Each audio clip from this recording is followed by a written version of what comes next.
तमाम किसान भाइयों को अस्सलाम वालेकुम। वो गंदम जो इस वक्त 60 से 65 दिन की हो चुकी है, उससे बेहतर पैदावार लेने के लिए किन किन खादों का मुकम्मल कर लेना बेहद ज़रूरी है। तो अक्सर किसान जो है वो गंदम को दूसरा पानी लगा चुके हैं और काफ़ी हद तक किसान जो है वो दूसरे पानी की तैयारी में मसरूफ़ हैं। तो जिस वक्त गंदम 60 से 65 दिन की होती है, तो उस वक्त गंदम में फ्लैग लीफ बनने का अमल शुरू हो जाता है। फ्लैग लीफ गंदम का वो आखिरी पत्ता होता है जिसमें सिट्टा लिपटा हुआ होता है, और गंदम की 70% पैदावार का दारोमदार जो फ्लैग लीफ पर होता है। अगर फ्लैग लीफ ज़बरदस्त हो, जानदार हो, लंबाई चौड़ाई में बड़ा हो, तो इसके अंदर बनने वाला सिट्टा भी ज़बरदस्त, जानदार और लंबाई चौड़ाई में बड़ा पैदा होता है। अगर फ्लैग लीफ कमज़ोर पैदा हो, तो इसके अंदर साफ ज़रा बनने वाला सिट्टा भी कमज़ोर पैदा होता है।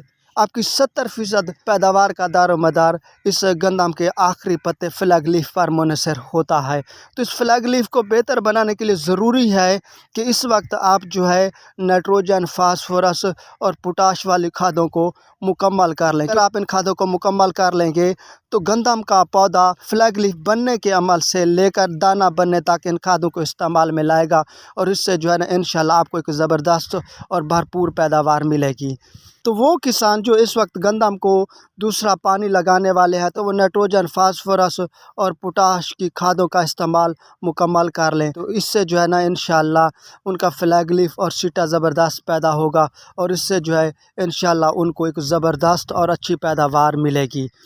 तो वो किसान जो गंदम को दूसरा पानी लगा चुके हैं, पानी लगाए को 10, 12, 15 दिन भी हो चुके हैं, क्योंकि इस वक्त धुंध, नमी, पानी बरस रहा है। अगर उनकी गंदम कमज़ोर है, पीली है, पतली है, वैली छिद्री है, तो वो अपनी गंदम में नाइट्रोजन और फास्फोरसी खादों को इस्तेमाल कर सकते हैं। सेकंड टाइम नाइट्रोजन और फास्फोरसी खादों का हस्बे ज़रूरत जो भी ज़रूरत है उसका छटा कर दें। तो वो खाद जो है नमी, पानी और धुंध पड़ने की वजह से ज़मीन में जज़्ब होकर फ़ौरन पौधे तक वो पहुँच जाएगी, और इससे जो है इंशाल्लाह आपकी गंदम जो है वो सेहतमंद ज़बरदस्त हो जाएगी, और गंदम के अंदर बनने वाला फ्लैग लीफ और सिट्टा जो है वो सेहतमंद, ज़बरदस्त और जानदार बनेगा, और आपको इंशाल्लाह अच्छी पैदावार मिलेगी।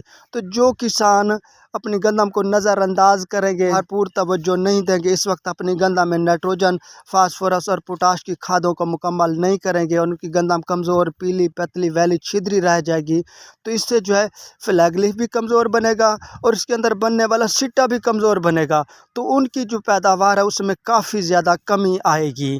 तो ये वक्त है आप लोगों के पास, आप जो है ना नाइट्रोजन, फास्फोरस और पोटाश की खादों को जो है मुकम्मल करके अपनी गंदम को भरपूर ज़बरदस्त बना के आप जो है अच्छी पैदावार हासिल कर सकते हैं। आप नाइट्रोजन, फास्फोरस और पोटाश की खादों का इस्तेमाल मुकम्मल करेंगे तो गंदम का जो पौधा है फ्लैग लीफ बनने से लेके दाना बनने तक इन खादों को अपने इस्तेमाल में लाता है, और इससे जो है ना आपकी पैदावार में काफ़ी ज़्यादा इजाफा होता है। अगर बाद में आप इन खादों का इस्तेमाल मुकम्मल करेंगे तो उस वक्त जो है आपकी तूड़ी में बेहद इजाफा होगा, हद तक जो है आपकी पैदावार में भी इजाफा होगा। मैं ये नहीं कहता कि पैदावार में इजाफा नहीं होगा, पैदावार में भी इजाफा होगा, लेकिन जो आप पहले अगर आप इन खादों का आप इस्तेमाल मुकम्मल करेंगे तो उससे फ्लैग लीफ भी बड़ा ज़बरदस्त, जानदार और साइज़, लंबाई चौड़ाई में बड़ा बनेगा, और उसके अंदर बनने वाला सिट्टा जो है वो भी ज़बरदस्त, जानदार और लंबाई चौड़ाई में बड़ा बनेगा।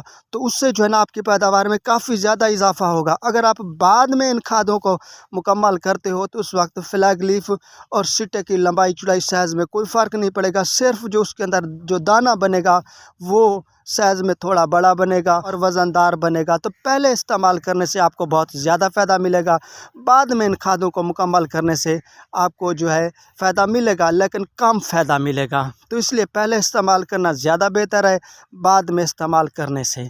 अक्सर किसानों को ये सोच होती है कि जिस वक्त सिट्टा निकल आएगा तो हम उस वक्त जो है पोटाश का इस्तेमाल करेंगे।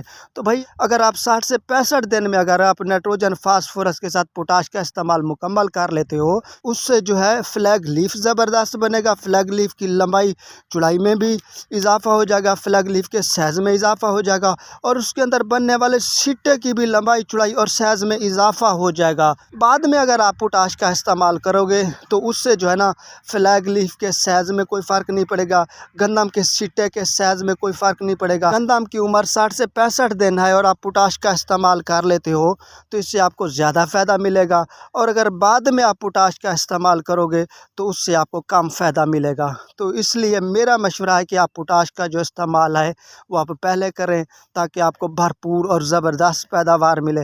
अगर बाद में आप करेंगे तो आपको फ़ायदा मिलेगा लेकिन कम फ़ायदा मिलेगा।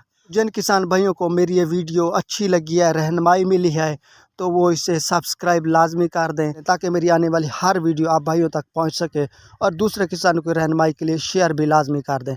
दुआ में याद रखिएगा। अल्लाह हाफ़िज़।